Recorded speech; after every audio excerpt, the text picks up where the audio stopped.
If you are here for planning day, you're in the right place. So get ready.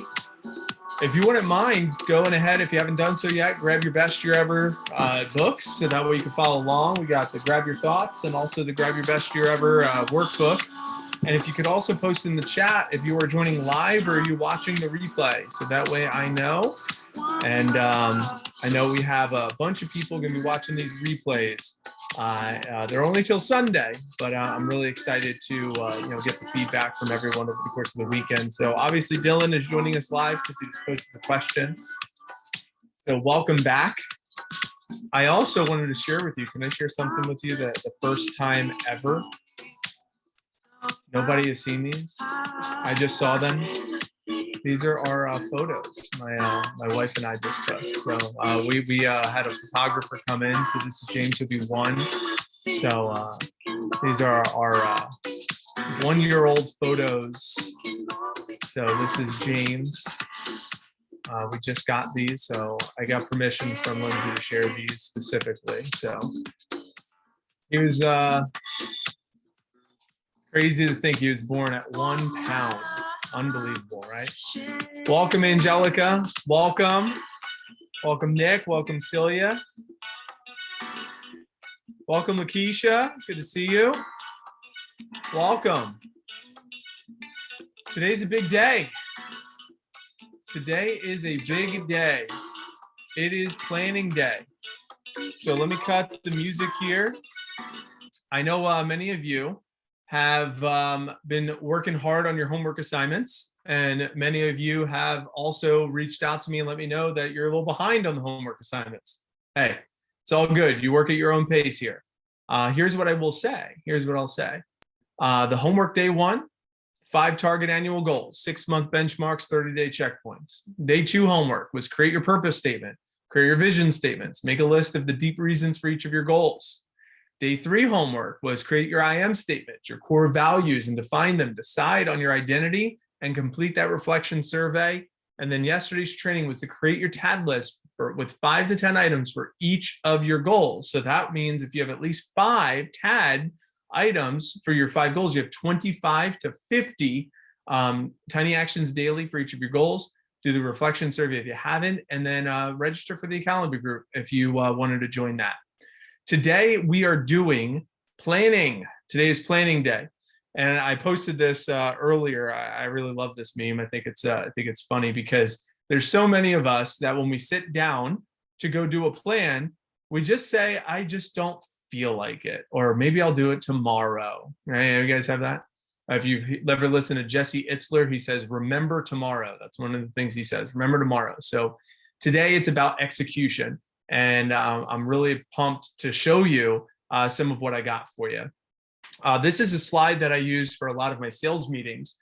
If you don't know who Jim Rohn is, I highly recommend you to read one of his books, specifically called The Seasons of Life. It's a fantastic book. I really like it a lot.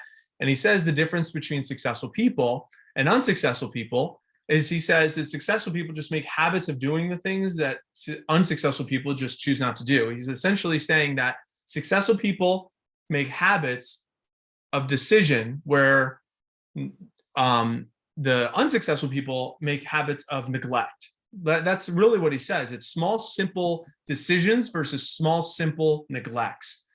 And my mission for you today is to position you where you can make successful decisions intentionally. So we are going to go over, when will you begin your planning? Now, I will tell you right now, the planning that we're going to go through today is very much, this is like strategic.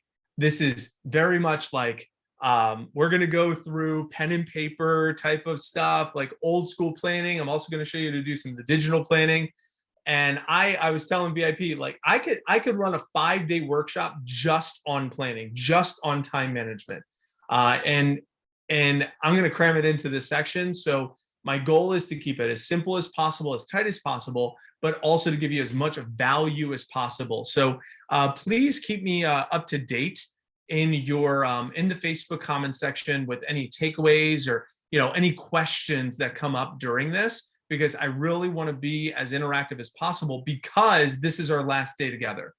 For many of you, you're going to get everything that you needed during this 5 days, and you're going to go execute your best year ever because of it. And now that's going to be the majority. I know there's a few people that are on a wait list for me to call them that have requested some private coaching. So far, I have 6 clients. I only have space for 4 more. So I'm really selective. I only have room for 10 for one-on-one private clients. But I opened up the group coaching and the group accountability. I'm looking to fill 25 spots for that. So we can continue the conversation if you need it. There's most of you that you might not need it. I gave you everything you need. I've laid out during these 5 days. But if you want a little bit more, or you need a little bit more, it's obviously available to you. But I want to make sure that I'm dotting the I's, crossing the T's, tying the bow on your best year ever workshop. So please, if there's any unanswered questions, post those in the comment section, so that way I could answer them for us today before we head for the exit. So we're going to dig in to planning. So the first part of planning is I put in here 2 days. You want to do your planning 2 days before your week begins. So if your week begins, and you might say, well, Mike, what do you mean when my week begins? Well, you choose the day of the week. I know society says the week starts on Monday.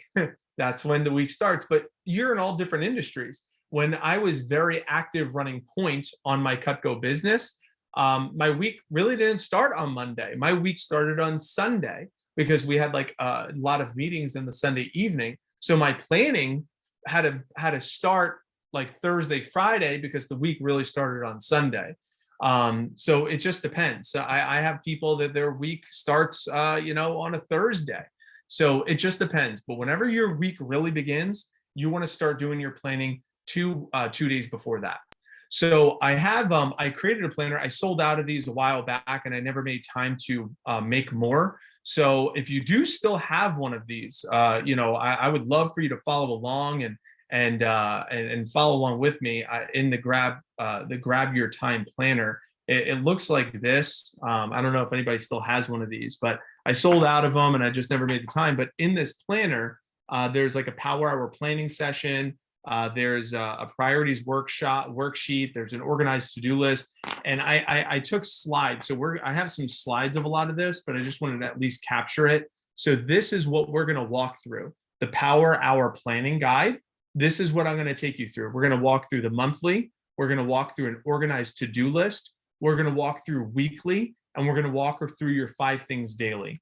And in the planner is a priorities worksheet, and the organized to-do list is where we're going to spend some time. So this is what we're going to be going through today from this planner. Like I said, you can't get it anymore until I make more. And I just haven't made the time for it yet, but maybe I'll put them back on the shelves at some point. So here we go. Step 1, monthly. So this is the first step of putting your plan in place, is put all your activities into your monthly calendar and also into your weekly calendar. So it might look something like this. You just dump out all of the things that you know are set in stone. All the things that are set in stone, you dump them into the monthly. Again, a lot of this stuff might be basic level review, and some of it might be healthy reminders, and some of it might be brand new. But you take all the things that you know for the month and put them into your monthly schedule. You also want to take everything from the month and also put it into the weekly as well. This is a very simple strategy. Put everything in the month, put everything in the week. By the way, if you're doing a planner, I still like my old school pencil and paper planner. I highly recommend it. Even though I have my digital as well, I still like to dump my mind into a pencil paper. I just find it a lot easier to just write, erase. I know I'm old school in that way, but it served me, and I choose not to break that habit. And then I did take everything and put it into the digital. So my first step for all of you is dump everything into a monthly, put everything into the weekly from the monthly, and then dump everything into the digital. I think that's the easiest, because with the digital, then you could set up reoccurring and all that stuff, all the fancy stuff. But if you are thinking while doing the digital, what I have found is it becomes a distraction. There's too many distractions in the digital arena while you're doing planning. Because if you're on your computer or your phone doing your schedule, ping, text message, ping, check the social media, ping. And what happens is now you're trying to multitask, which doesn't exist. There's no such thing as multitask. All it's doing is distracting and diverting your attention. So that's why I like to sit down with the monthly and the weekly and then go to the digital so I could just dump everything in there. So that's the first part of monthly. And then it says make a list of the goals for the month, which is what we've done. So what we've done is you're taking the monthly goals, the 30-day goals. Now, during this workshop, we've helped you craft your January goals. All of you should have your January goals already mapped out, the first 30 days of the year. So you take your 30-day goals and you want to put them on the monthly schedule for January. So if you have a planner, I would do that right now. So right there, like at the bottom of the planner, just put your goals that you have for January. So if you look at mine, this is mine to complete for January, complete 2 group coaching calls, first 1,000 views for our podcast launch that will be launching next Thursday, just so you know, keep your eyes peeled for that.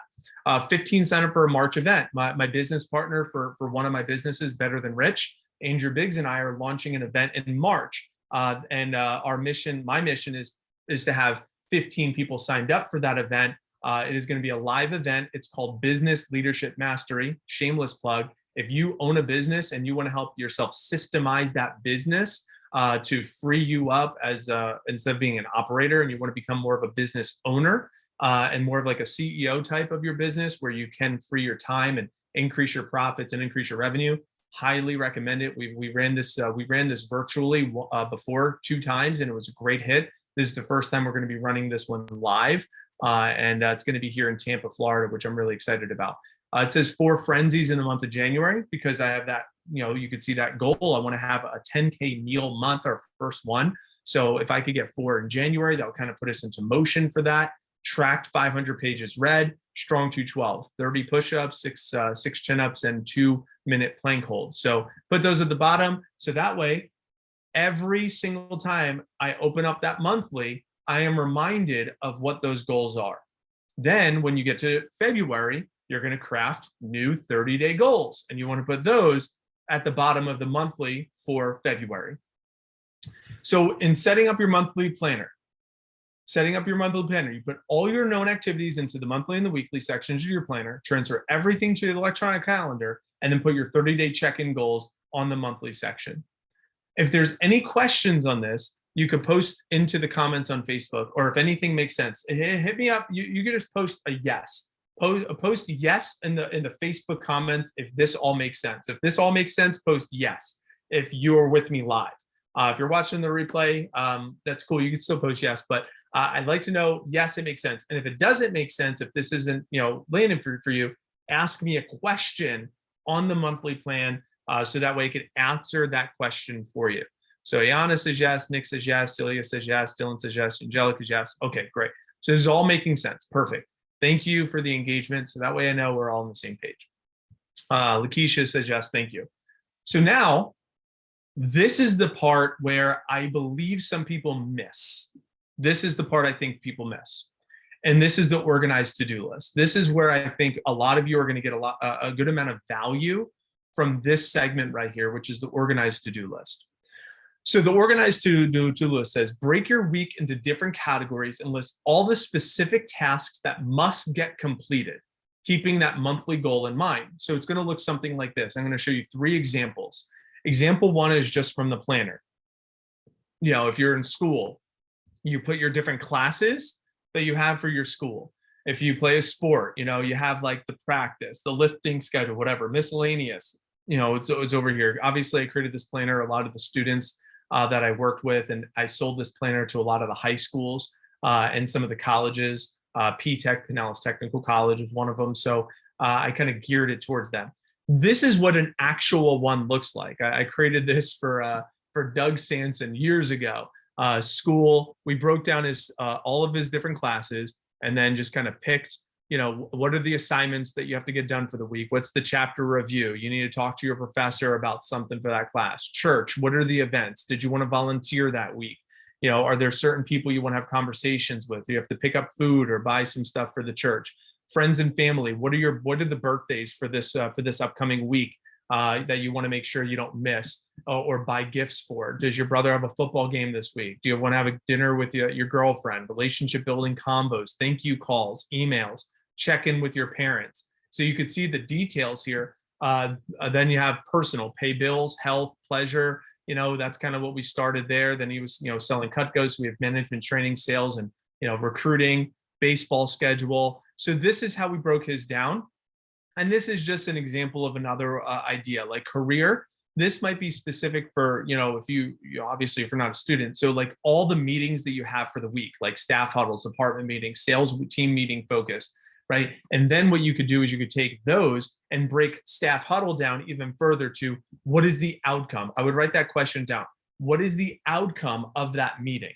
So if you're in a leadership position where you're running, like Dylan, you run a business, Nick, you run a business, what is the outcome I want to have for that staff huddle? What is the outcome I want to have for that department meeting?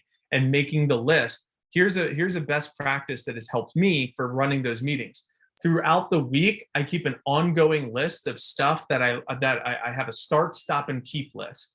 So it's a start, stop, and keep. So that way, before I sit down and run and like plan the meeting, I have an ongoing list throughout the week of start, stop, and keep. Hey, we got to start doing this shit. I got to add that to the list. We got to stop doing this. It's not working. And then we got to keep doing this because this is working. So by the time I sit down to do the planning, I already have an ongoing list throughout the week to make that planning of those meetings that much more efficient. So it's just a simple best practice. I do that right on my notes on my cell phone. It's a very easy way to keep track of that. Who do I need to have follow-up conversations with? As far as new prospects, I know Celia, we talked about that yesterday, creating 5 new prospects a day. It's like, cool, let's figure out what are the strategies, where can I target those 5 new prospects? What are the directions I want to go? What are the activities underneath that? Skill development. What are the skills I want to zone in on this week? Relationships, this is the part. See, like premeditating birthdays during the next 2 weeks. I want to make sure I have those down. Gratitude gifts. I want to make sure I target 2 people for gratitude gifts this week. Who am I going to give gifts to? And maybe during this planning session, I might figure out not only who those people are, but also what am I going to get them? The random love notes. I want to do 5 this week. When am I going to put it in the schedule to write those love notes? Gratitude calls. I'm going to do 5 this week. I'm going to think of the 5 people I'm going to do a gratitude call with. I'm going to get 2 meals this week. Who do I want to do them with? Even these little ones, 2 hours of guitar. I want to play 2 hours. I want to do 2 hours of video games this week. I got to do food shopping this week. By the way, if you're not here's the deal. I'm not saying if you're a busy entrepreneur and you're not using Instacart, you might want to consider it. I couldn't tell you the last time that I went to the grocery store to buy groceries. Like I'm in a place where it's just not worth my time and energy to do that. And Instacart is my absolute favorite. My best friend is Instacart. I highly recommend it if you're a busy entrepreneur, paying someone else to do your shopping for you, because you got 2 things. It frees you up for time, and it also provides income to somebody else. So it's a great win-win if you're at a place in life where that makes sense for you. So Instacart is awesome, saves a lot of time. Laundry, any of this stuff. So you're breaking down all the things. You could look at health. I want to run 1 mile 3 times this week. I want to do the gym 1 hour 4 times this week. I want to cook 3 times this week. So you put some quantitative numbers here. So the organized to-do list is you're setting up the week before you put it into the planner. Why is this relevant? Because so often people sit down with their schedule first and start just putting things into the planner. The only thing that you want to put into the weekly part of your schedule are the same things that are already in the monthly part of the schedule. So you just take the monthly, put it into weekly, and then put that away, and then sit down and create your organized to-do list. Your organized to-do list, again, looks something like this.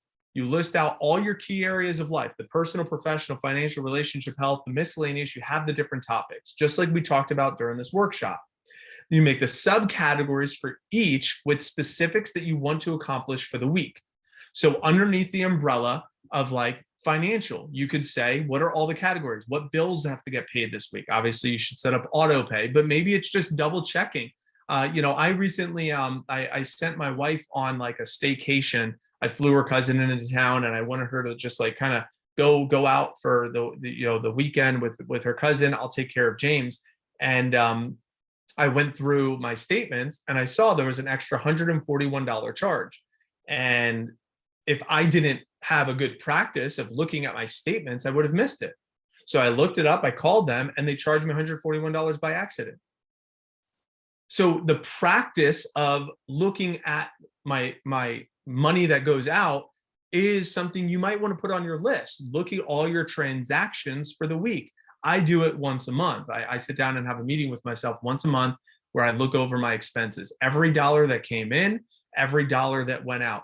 And I look at my investment portfolio, look at my crypto portfolio. I look at that every single month. That is a very simple practice, but it is so important because I find little things like that. Even in our trip to Mexico, the car rental company that was in my name, they charged me $186. I was like, what the hell is this for? So I emailed them. So what is this $186 for? They said, you returned the car after the date, after the time. So we had to charge you for another day. I'm like, great. I didn't know that. Thank you for clearing it up. I couldn't fight it because that's what it was, but I at least was in the know. Are you in the know of finances? And how am I able to do that is because I know that's a key area of life, and I premeditate some of the actions I'm going to take in different parts of life. How do you think about relationships? Here's the thing to keep in mind. If you always treat the relationship as if it's new, it will never become old, right? So think about all the habits and hobbies and interests and the way like you keep the relationship thriving in the beginning stages of the relationship. And if you could just be intentional with a lot of that stuff, think about it. Like when you're in the newlywed stage of the relationship and your significant other says, hey, do you mind taking out the trash? You're like, of course, let me do that for you, right? And then like you're together for 6 months living together. It's like, hey, can you take the trash? You take out the trash. I'm fucking busy. Right? Like, so so just kind of keep that in mind.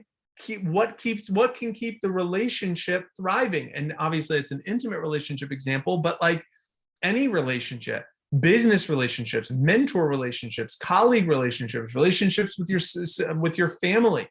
For me, I've made it a practice to have a conversation with my dad every week. No matter what, I call my dad every week. Why?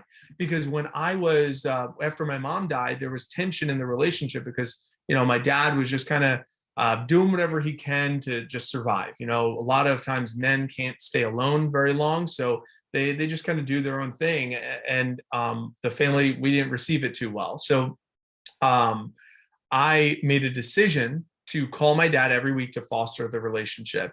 And in the beginning stages of when I was calling my dad, I don't even know if he knows this, he would always say, what do you want? What do you want? What do you want? It was like he associated with me calling him that I needed something. And I realized that's not what I wanted. That I didn't need anything. I just wanted to check in. So by doing that, I mean, we're going on that Tiny Action Daily. Mom passed in 2006. So this Tiny Action Daily, I've been doing for 15 years. It's Tiny Action Weekly, really, but I do it every week. I can make sure I call my dad once a week just to check in. Sometimes it's more, but it's at least once. And now my dad says, thanks for calling, because he knows I'm not calling to ask him for anything, right? And that relationship has been fostered because of my intentionality. So how do I have intentionality? It's because of doing activities like this. So list out the key areas of your life. What are the specifics you want to get accomplished for the week for those different areas of your life? Be sure to consider how often to check the box. Like I just said, 1 call a week, or, I want to make sure I at least go to the gym 4 times a week right now. That's my mission. I want to make sure I drink 6 gallons of water for the week, right? So how often? We already did a lot of that workshop. Give yourself proposed timeframes for activities. This one right here. Oh man, this is the one. This is the one that will trap you.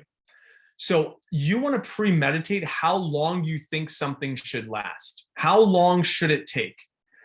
You want to put time frames and time blocks. And now you have no idea. It's not going to be a perfect science, but if you don't give yourself a time block, you'll give yourself permission to get distracted. So one of the conversations Celia and I had yesterday was, we said 5 prospects. And I even said, I don't care how much time that will take you. We want the outcome. But she would have in her mind when she time blocks, she's like, all right, how long does it take to get a prospect? Let me think. Let me give myself 20 minutes. So that way she'll block off 20 minutes, and maybe it doesn't take 20 minutes. Maybe it's 30, maybe it's 15, but she goes in with the intentionality of I'm giving myself 20 minutes. If she doesn't, that 20-minute activity could last 2.5 hours by getting distracted or sidetracked or not making it in and putting it in a tight block by premeditating how long you want to spend on that activity. That's where a lot of those traps come into play. I'm going to talk about the traps in just a minute. And be sure to include pleasure items in your planning so they don't get neglected too. That's why I saw like putting a video game. One of the conversations we had in the VIP is the personal care day.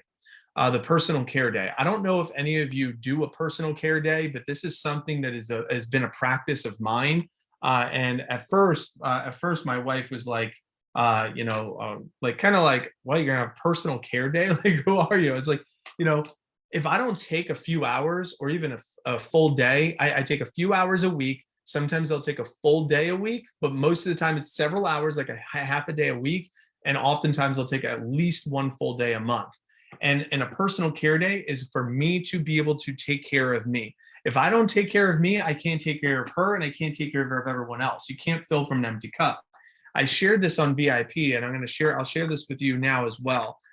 This is when I was in a big valley. I shared this already, but I'll share this just so you have an idea of what I mean by a personal care day. A personal care day is something that you do to rejuvenate. This is to rejuvenate. So if you look here, this is September 5th. Now, the backstory behind this, just so you understand, my wife and I got discharged from the hospital with James for a day and a half.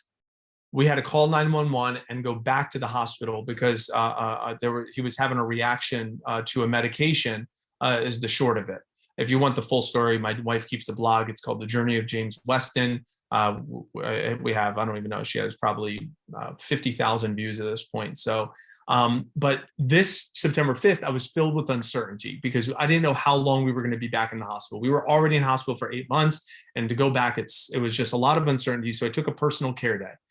Personal care day started with 6:30 a.m. unwillingly, stayed in bed till 6:40, convinced myself to get out of the door for the sunrise.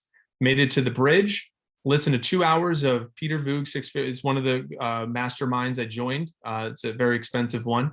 Walked and jogged a bit, posted up for 30 minutes, Wim Hof session, led by Shireen, which is another group, Champion Development, that I spend a lot of money on, several thousands of dollars each year. Napped for 15 minutes. I literally napped on the side of the bridge like a homeless guy. I napped. I think it's funny, but anyway, I mean, I that's what I did. I spoke to Jess for 40 minutes, my dom, got Panera for Lindsay, hung out with James at the hospital, went to the sauna for 25 minutes, did 100 assisted dips, 40 assisted pull-ups, worked on home office, did an ice bath. See the ice bath for 8 minutes? That was, that doesn't sound like a vacation. You might hear personal day and you're like, oh, personal day, get a mani-pedi and just kind of nap and watch Netflix. A personal day for me is to rejuvenate. Do you have rejuvenation time in your week? Do you have rejuvenation time in your plan? For me, an 8-minute ice bath, the reason why I did it is because my saboteurs were controlling my mind so much that I had to shut them up. I had to find a way to connect my mind and my body. And cold therapy, according to some of the study I've done and some of the workshops I've attended with Wim Hof, shows that cold is the best way to connect the mind and the heart and connect the mind to the body. So I went to 7-Eleven. I bought 3 20-pound bags of ice or 10-pound bags of ice, whatever it was. I lugged them back home, put them in the bathtub, ran the water, and I went in there and I said, I'm not getting out of this tub until my mind shuts up. That was the agreement I made to myself. And it took 8 minutes. It took 8 minutes for me to have this calm come over me, for me to understand that I'm not going to die. Now, that's a drop-down menu. I'm just giving you ideas of ways that you can take care of you to rejuvenate you. And then, finished off the day with a couple of things. So again, these are premeditated activities that I know go underneath personal that can help me check the box And it says pleasure items. Some of those are pleasuresome, but some of them are needed. So I don't know if any of that lands with you. So let me go to the comments section. Are there any questions? Any questions on the organized to-do list? Or post yes if all that makes sense. Post yes if all that makes sense. And if it doesn't make sense, then ask me a question.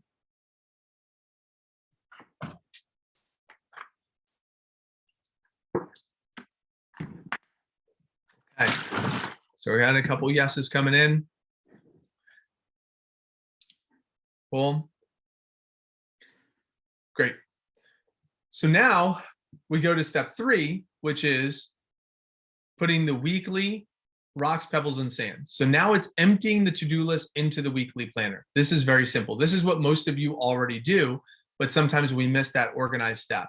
So this is where you just do the 3 steps of planning. You put your non-movable priorities in, and then you put the movable priorities in, and then you put the productive fillers in. So the non-movable priorities, we already mentioned that. Those are the ones that from the weekly, monthly, we already did that. The movable priorities right here, this is the part that requires the decisiveness. That's what I just mentioned. You've got to create boundaries for yourself. You got to create the boundaries. This is where the decisiveness comes into play during your planning session. So you got to decide, what are your boundaries? What are your how many? How often? When are you going to do it? Then it says using the premeditated timeframes from the previous step, simply pick the time blocks that you would use and be decisive now so you don't allow feelings or temptations to derail you later. Gaps or traps. That's what I'm going to hit on right now. How many of us have ever had intentions? You wake up in the morning and you say, all right, I'm going to go through the day. I got all my stuff ready to rock and roll. And then you hit the roadblock middle part of the day. You guys know what I'm talking about? And then you get side swipe or side rail. Then you just like, then you end the day. You're like, shit, I didn't get all the stuff done that I wanted to get done because we allowed the emotions to settle in. That's why gaps are traps. So I created a proposed, like a hypothetical schedule like this. Like this is a proposed idea of a schedule. So morning rituals, let's say you start your day at 7 with your morning rituals. We're going to talk morning rituals in just a moment. So you give yourself an hour to start the day. An hour to start the day. By the way, if you didn't know this, they surveyed millionaires, and there was one thing that millionaires had in common. And the millionaires what they had in common was they always did a morning ritual. They did some sort of morning ritual an hour before whatever their first activity was. Whatever their first activity was, they did a ritual an hour before their first activity, where non-millionaires woke up to their first activity. That was one big difference that they caught between millionaires and non-millionaires, is that an hour before their first activity versus waking up for the first activity. Have any of you guys ever had that happen where you just wake up and it's like, shit, okay, my first activity is in 7 minutes. I got to hop on Zoom, right? So what they're saying is an hour before that first activity, have some sort of morning ritual. We're going to talk morning rituals here in just a moment. So what these gaps are. So if you had say if work starts at 10, I just proposed a 10 to 3 schedule for work. That means you have a gap of 2 hours here from 8 to 10, hypothetically. Most of the time, people would just say, all right, well, Mike, I'm going to eat and drive. That's all I do for those 2 hours, right? Like, but there might be a 10-minute activity on your Tiny Action Daily list, right? There might be a 10-minute activity you could squeeze into the 2 hours if you're intentional. You could write 3 gratitude cards, right? You could send that email. You could do that social media campaign. You could do, you could do that phone call to dad. But if you're not intentional, the gap becomes a trap. There are 7 hours in the evening. What do most people do? They come home from work. They check their social media. They check their mail. They check their email. They grab dinner, and then they turn on Netflix, and then they're like, fuck, the day's over.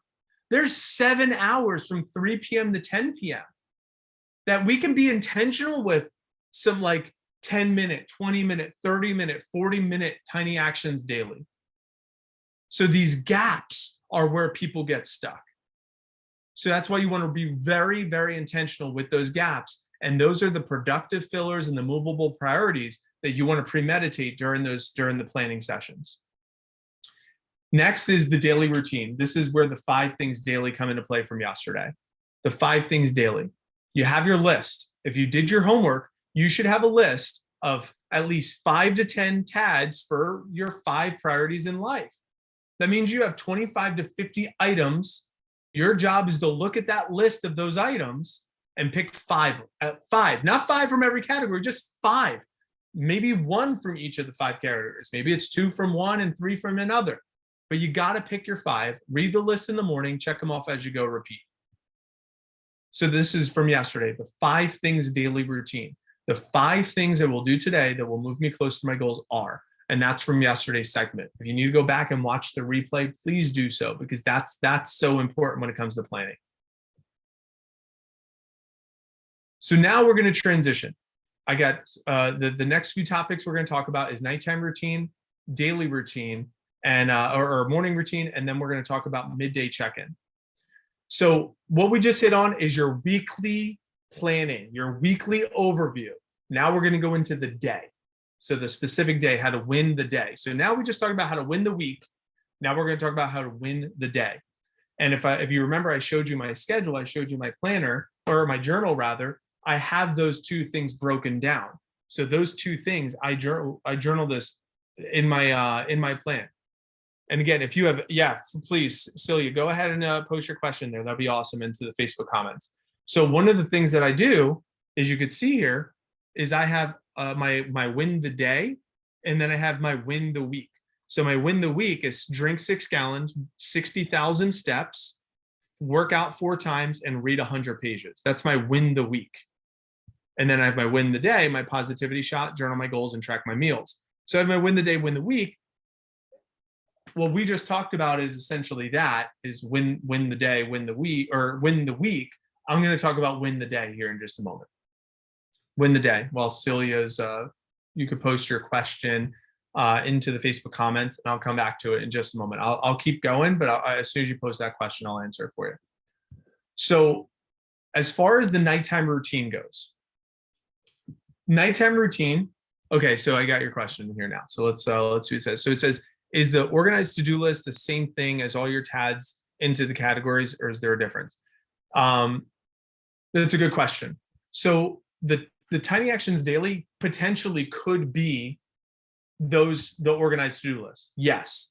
But sometimes there's the Tiny Actions Daily, and then there's like priorities and things that you have to get done that like can change each week. So there's like, if you think about the quad, and that's why I said I can literally run 5 days in this. There's quadrants when it comes to time management. There's urgent and important. And I'll draw my whiteboard. You may have seen this before, but I'll draw this out real fast just to answer this question. So it might not be like super, super neat, but it'll work. So let's say you have these quadrants, and you probably have seen this before, but just to make sure it's captured. So you got different quadrants. So let's say this up here is, so this box over here is going to be urgent. And then this box over here is going to be important. This one over here is going to be not important. And this one's going to be not urgent. And you may have seen this before.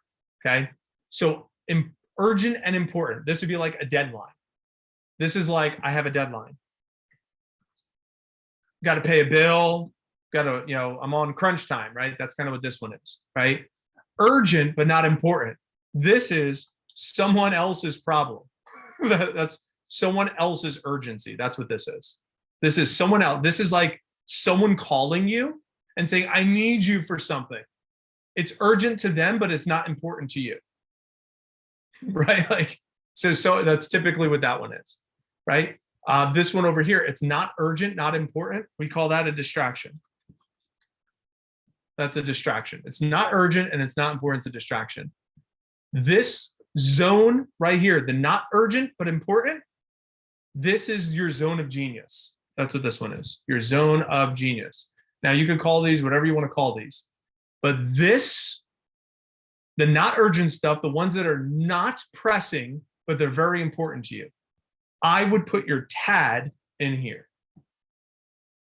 Your TAD kind of goes in this not urgent stuff, but it's really important to your goals.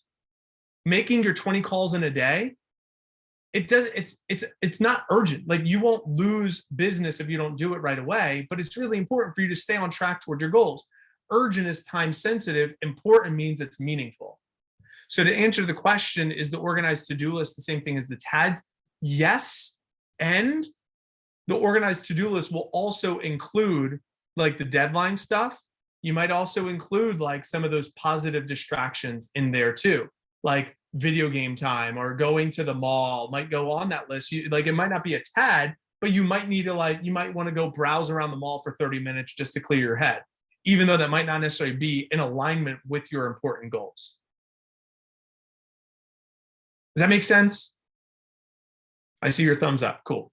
Great question. Great question. And if there are any other questions around this, please, like I said, I could run a 5-day workshop just on planning and time management, and I'm keeping it into this 1-hour segment here. So, yeah. So like hey, catch the replays. They're there till Sunday, and I'll show you how you can catch all the recordings if you wanted them, forever here in a little bit. So the nighttime rituals, the nighttime routine rather. So this is a question, and Dylan, you could post this in the chat if you don't mind. What can I do 30 minutes before bed that will help me wake up into a productive routine? This is the question that we would like to answer. Now, this could be your homework, but Dylan will post this question into the Facebook comments for all of you. This is a question you want to answer. What can I do 30 minutes, thank you, Dylan, before bed that will help me wake up into a productive routine? See, oftentimes people think the morning rituals is what's going to set them into motion, and that is true. What I have found is what I do before bed sets me up for the morning rituals to be productive. So there's and I'll pull that back up on the screen for you, but I'll tell you, there's a lot of studies behind this. Jack Canfield, The Power of Focus, is a really great resource for you to look into.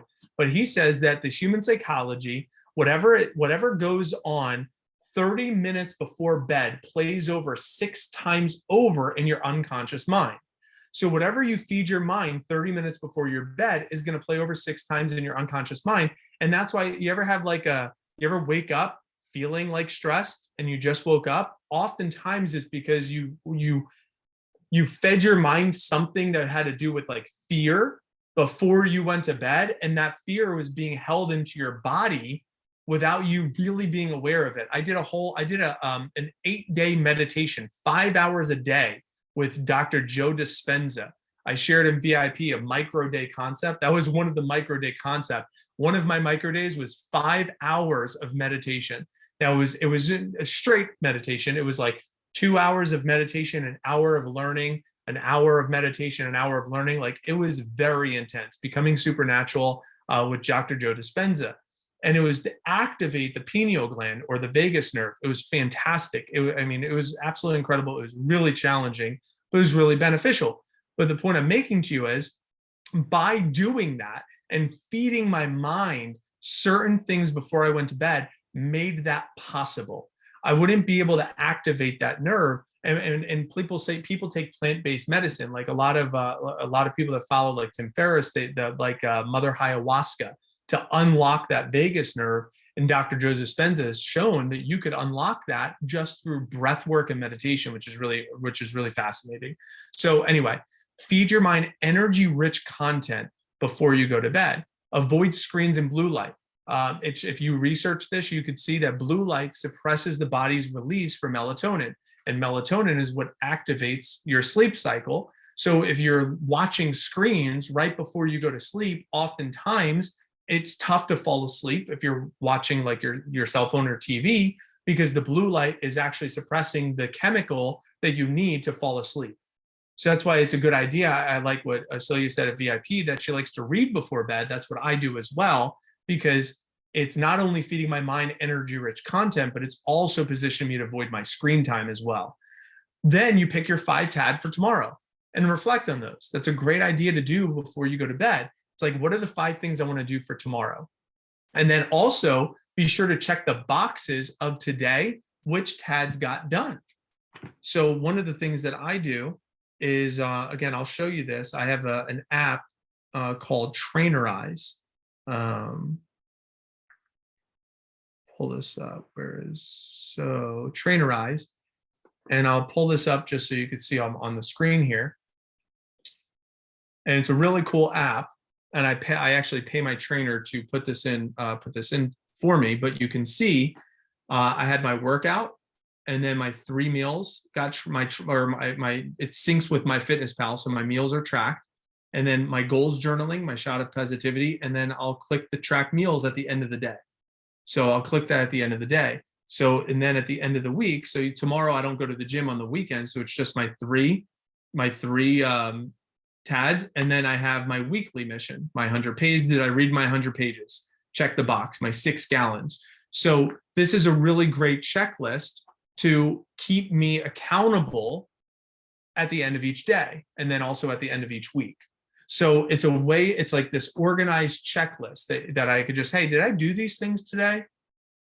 And it also gets me prepared mentally for tomorrow. So setting myself up to win, using, and also the TAD spreadsheet, you could use that as a helpful resource that I gave to you all yesterday, or I showed you all yesterday. I'll be sending that in an email form to those. It's Trainerize, trainer, and then IZE, Trainerize. And it's a free app. It's really beneficial. I love it. And it gives you like videos, and it shows you like different workout videos and stuff. If you want the proper form, it's really helpful. So yeah, and the TAD spreadsheet would be a really helpful source. So as long as you fill out that survey, you'll get that email to you. So that's nighttime routines.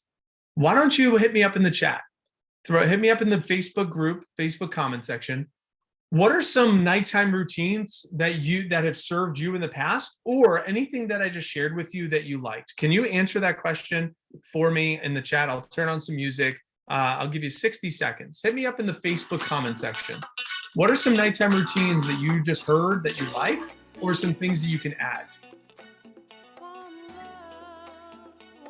The nighttime routine.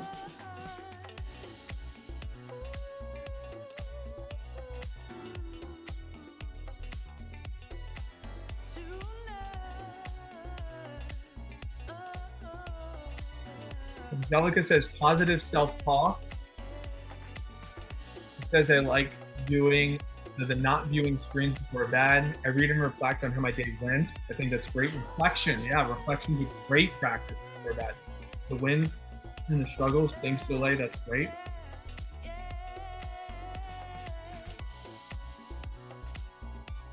Failure, reflection, gratitude, read, stretch, reading.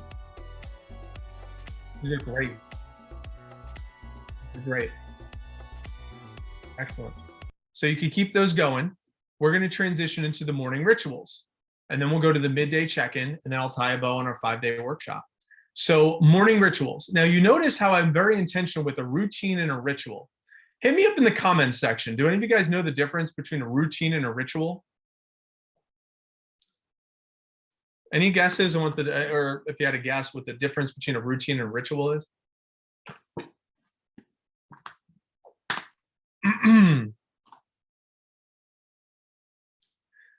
A routine, so we have a nighttime routine, but we have a morning ritual. And the morning ritual is and there's a bunch out there, by the way. There's so many out there. A really great acquaintance, I call him an acquaintance. I'd love to call him a friend one day. I would say we're really good acquaintances though, because I've known him for a very long time, and he's a Cutco alum. His name is Hal Elrod. And, I was actually in Austin, Texas last year. We played volleyball together. We caught up. It's been a really long time. He is just an exceptional human being, an unbelievable leader. And if you follow me on social media, I just put a post up about my good friend, Rob Dial, and also Hal, that Rob started coaching with Hal when we were Cutco sales reps together. And I was like, you're paying for coaching? That's what my manager is supposed to do for me. And he's just like, no, I'm going to pay. And he was paying he paid Hal $1,000 a month to coach him. And I was like, you're insane, $1,000 a month. Well, now Rob is a millionaire. I'm about halfway there, so I'm close. But I mean, he literally jumped ahead of me by a ton because he invested in coaching with Hal. And it's like one of the small but big regrets that I have from my early 20s. But Hal Elrod has an unbelievable book called The Miracle Morning. And in his book, he has a philosophy called SAVERS. SAVERS is an acronym for silence, meaning like meditation, A for affirmations, V, visualization, E for exercise, and R for reading, and then S for scribing, also known as journaling. And I'll share my screen here. So this is like an example of the miracle morning. So silence, start the day distraction free. No news, no music, no cell phone, social media. Affirmations, prayer, meditation, positive affirmations. And you have your I am statements. We workshop those. Visualization, mental walkthrough of the upcoming day. Exercise, length isn't important. Just move your body. It could be a dance party, right? So read something educational. And then scribe, goals, free write, gratitude journaling, other journaling. If you know, all of you have access to the grab your thoughts journal. So you could use some of those. And then I just Googled this image, make the bed, yoga session, morning pages, right? Spend time cooking a healthy meal. So these are all ideas of what you could do for a morning ritual. So the difference between, it looks like nobody wanted to answer that question for me. No one answered. What is the difference between a ritual and a routine? The difference between a ritual and a routine is that a ritual has some sort of purpose behind it. It's a purpose-filled activity. A routine is just the activity. The ritual is a purpose-filled routine, essentially, is what is the difference between the ritual and the routine. There's some sort of intent behind it. So Dylan, if you wouldn't mind posting this question to the comment section, what can I do during the first 30 to 60 minutes of my day to put myself into intentional motion, hence the purpose-filled activity. See, before you go to bed, you don't necessarily need a purpose-filled intent before you go to bed. You just need some sort of routine that's going to serve you. But to help you get ready for your day, to be present for your relationships, to be present for your career, to be focused on your health, to be able to bring that, there needs to be some sort of purpose behind it. There needs to be some sort of direction, some level of intentionality. And that's why I intentionally use the word ritual for the morning. And those morning rituals, I'll tell you, avoiding people's urgencies, like don't look at your cell phone. Airplane mode until you take care of you. If you go into reaction mode right when you go into bed, or right when you get out of bed, you're literally taking everyone else's urgencies, going into this whiteboard over here again, you are going into their urgencies before you're even getting a chance to go into your zone of genius. So that's why I really encourage you, just, airplane mode before bed, and then wake up on your terms. Play out the day in your mind. Give yourself permission to try some new things to figure out what works for you. So go ahead in the Facebook comment section. Why don't you go and write down and jot down, what are some off this list that you like for you? What are some that you like for you? And one of the things, as you guys are posting this in the comments, I would encourage you to think of it like a ramp. See, like a ritual is a ramp with the least friction items first. So as I'll leave this on the screen, I'll also play a couple of tunes. Type in the comment section, what are some that you like, that align with you? And while you're typing this in the comment section, one of the things I want you to think of as a ramp here is a ramp, like working out, like exercise. For me, I am not in the energetic to go exercise as my first thing. So my first thing I do as my morning ritual is I go to the bathroom. And then I will drink water. These are like my lowest hanging things that I know I can put myself in motion. I go to the bathroom to get out of bed. I drink water, and then I make the bed. These are like low, tiny, small movements that get me into motion, right? If it was dance party first, I wouldn't do it. I'm like, nah, fucking way. I don't feel like getting up and dancing right now. Like, I am not fun in the morning. Like, I'm not a fun morning person. I get myself to be fun by my ritual. So just something to think about. So let's see what's coming up. Angelica's listening to podcasts. I used to do house. Yep, it's good. It's a great routine. Listening to positive music while making a healthy breakfast. Long hot showers. Nice. These are good. These are great. And by the way, I was listening to Ben Pekulski. He has his podcast. I tried this. I couldn't do it for very long, but he does the immediate cold shower right when he wakes up. Immediate cold shower right when he wakes up in the morning, and that's his first thing. And I tried it a couple of times. Like I did it for maybe like 2 weeks. 2 weeks straight. I was like, I can't do this anymore. It was just like not. It just took so much energy for me to do. It was just like I couldn't sustain it. It wasn't sustainable. But I did cold showers for 3 years, but I didn't do it in that type of capacity. So I do like the cold therapy podcast. Drink lemon water. Spend time making a healthy breakfast. These are great. So the last part of this component is the midday check-in. The midday check-in is where some people miss the boat. And where they miss the boat on the midday check-in is they just go throughout the day and they don't actually check back in with their intentions they made in the beginning of the day. So Dylan, if you could post this question as well. What can I do in the middle of my day to ensure I'm on pace with my TAD? So what can I do to ensure that I'm on pace? So a couple of ideas I gave you here is have a checklist going throughout the day. I shared with you on my phone the checklist. You could use the TAD spreadsheet. You could do a pen and paper, but just have your checklist visually accessible, so that way you can check the boxes. There is a lot of gratification behind checking a box. It gives you the shot of dopamine that you want. That's what social media gives you. When you see a like on your post, it gives you the dopamine shot. The same thing when you check a box. But I'll tell you that the check of the box is a hell of a lot more gratifying than the like on a social media post, right? Set alarms or reminders to alert you. We have a ton of we love our Alexa alarm. The Alexa alarm is awesome. We have it go throughout the day to give James his meds. So it goes off every day at 11, at 7, at 3. It gives us reminders. So those are great. You can also on a Fitbit. So mine vibrates. Mine vibrates if I don't do 250 steps within an hour. So it's set to vibrate if I didn't at least do some sort of movement within an hour's time frame. So I think that's really good. You could use a phone alarm as a great reminder too.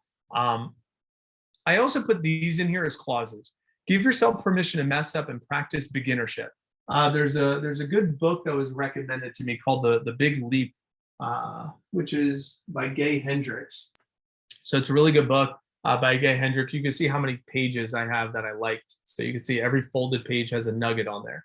So, and the concept he talks about is beginnership.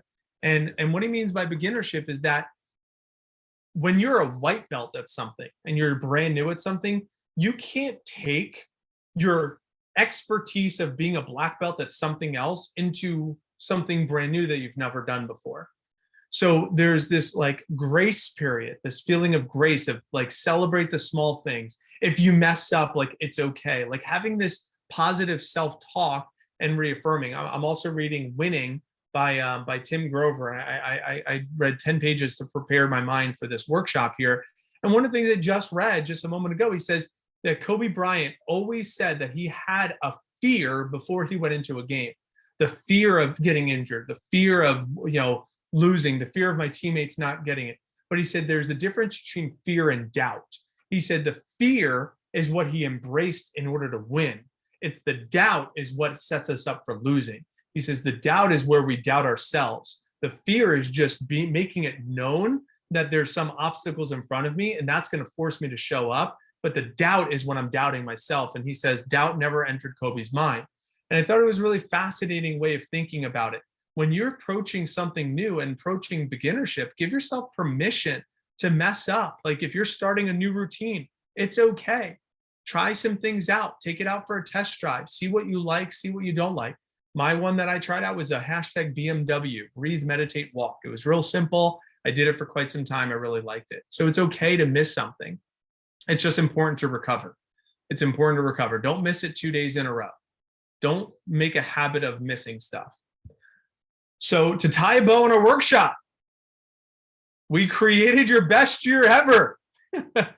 I asked you a question day one. What is important for you to get from attending this workshop? And all of you sent your responses in. Look at all the shit that we got done. We got all of this done in 5 days. We created your 5 target annual goals, your 6-month benchmarks, your 30-day checkpoints. You created your purpose statement, your vision statement. You made a list of deep reasons. You created your I am statements. You created your core values and defined them. You decided your identity. You did the reflection survey. You created your TAD list with 5 to 10. Now we just created an organized planning strategy, nighttime routine, morning ritual, and a midday check-in. This is all of what you are able to now take tangibly and put onto your spreadsheet, just like I have on my spreadsheet that I shared with you on day 1. How do we feel? 5 days. 5 days we got through all of this. Isn't that kind of fun? This is the first time I offered this to the public. I only kept this in-house. I only did this with my sales team. This is the first time I offered this to everybody publicly. I really hope you are ready to make 2022 your best year ever. I can't emphasize it enough. And if I can continue to play a part of your journey, I would love to. I mentioned yesterday, you mentioned to me the common pitfalls of what happens when people, set these goals. They get off track. They get distracted. They forget why they set these goals in the first place. I encourage you to join me for some accountability coaching. The accountability group that I'm going to be hosting, this is new. And the reason why I'm doing this is because, frankly, I don't have enough time in my schedule to take on more private coaching. I only have 4 more spots. And frankly, I'm not the cheapest person to coach with. If someone wants to coach with me, it's $1,200 a month. So to take on 4 more private coaching, but the reason why I charge that, and by the way, my upper tier is $5,000 a month. If you own a business and you want me to systemize your business, that's my specialty. I didn't work this year. I was in the hospital with my wife and son for 8 months, and my business is going to do $1.2 million in sales this year. And I didn't run anything. I led it through systems and led it through people. So if someone has a pre-established business and they want my help systemizing it to run it like a CEO, $5,000 a month. If you want me to coach you personally for your life, it's $1,200 a month. I don't have enough time in my schedule to take on private coaching. So I said, you know what? How can I still impact people, but make it an abundant experience for me? So I'm offering group coaching. And this accountability group is going to be a lot of what you have experienced now, which is like peer influence and getting my perspective on some things. And I'm going to do that twice a month. The first and third Tuesday of every month, we'll hop on Zoom. It'll be on Zoom. It's not going to be public. And we'll hop on and we'll just check in. How are you pacing with your TAD? How are you pacing with your morning rituals? How are you pacing with your evening rituals? How are you doing with your affirmations? How are you doing with your 30-day checkpoints? If you want that extra handholding, if you feel like you need that extra accountability, that extra support, I don't know how much that's worth to you, but for me, my goodness, I could, like I told you, I mean, my time is extremely valuable, but I'm so excited to continue to offer this type of coaching for all of you. So if you think that's up your alley, I would love to have you a part of the group accountability, the group coaching offer. For all of you, what you get, again, you'll have access to all of these recordings. So you can use these for your sales teams. You could use these for your business partners. You could use these recordings for throughout the year. If you get stuck, you could rewatch these recordings. You have access to all these recordings for life. The replays will only be up till Sunday. So if this is of interest of you, for you, go to micahbrownwitz.com/accountability. By the way, if you're in the market for coaching and you're like maybe considering me as a coach, let's hop on a call. On my website, you could set up a free discovery call. I'd love to jam with you for 45 minutes. Like I said, I have 4 spots left. I would love to consider you for one of those spots. And if you went through this workshop, I'd be glad to work out some sort of agreement that makes it a win-win, because I know you're committed to your goals. So either way, what I'm going to do is I'm going to tie a bow on the workshop here. But tomorrow, Saturday at 4 p.m., I'm going to do a Q&A on Facebook Live. You can join me in the Facebook group, question and answer on anything that has to do with the accountability group, anything that has to do with coaching, what to expect, what the times are, when you want to sign up for this, any of that stuff. But here's what I will say. If you act now, like if you sign up tonight, one of the things I'm going to do is a 2-week challenge leaving the year for just that group. And I have a TAD spreadsheet where I'll give you a TAD spreadsheet where you could start building a ramp into January, if it's something that's up your alley. Some of you guys are like, Mike, you're stressing me the fuck out over here, right? It's the holidays, it's New Year, like, give me a break already. You gave me a lot of shit. I don't need more stuff. Let's wait till January 1st. By all means, my first accountability group will start that first Tuesday in January, which I think is the 3rd. Yeah, the 4th. January 4th will be the first. I haven't solidified a time just yet, but I'm thinking this time frame, the 6:30 to 7:30 p.m. range, is what I'm thinking for that. So, thank you so much for all your attentiveness, your energy, being present, and hanging out with me every day for the last 5 days. I had several people reach out to me and say, Mike, when are you doing this again? Are you kidding me? Next year. And I'm definitely going to charge several $100s for this workshop next year to take 5 hours away from my son and my wife every single day, plus all the hours of planning to put all these slides together. You bet your ass there's no way I'm doing this for free again. But but my goal is that all of you get a ton of results this year. And last question I have for all of you: if you got value, you don't have to join any of my coaching. If you got value from this, please, I would love a testimonial. You could tag me on your social media. If, you could send me a video. That's the biggest gift that you could give to me, is so that way I can help other people see the value that you all got from this workshop. Now, if this workshop sucked, don't give me a testimonial. But if you got value from the last 5 days, I would really love that. Ideally in a video form that I could repurpose for the website. I could repurpose for social media, and more importantly, I could use as a promotional tool for next year when I run this workshop next year in December. So that'd be extremely meaningful. Thank you again for your time and energy. It was my pleasure serving you. If you have any questions, I'll be going live tomorrow, again, 4 p.m. Saturday, that's Eastern time, 4 p.m. Eastern time, to answer any questions that you have around the workshop, anything I missed, anything about the coaching, anything at all. I'll go live tomorrow. So Facebook, it was a pleasure. Thank you for your energy. And VIP, I'll be with you right now.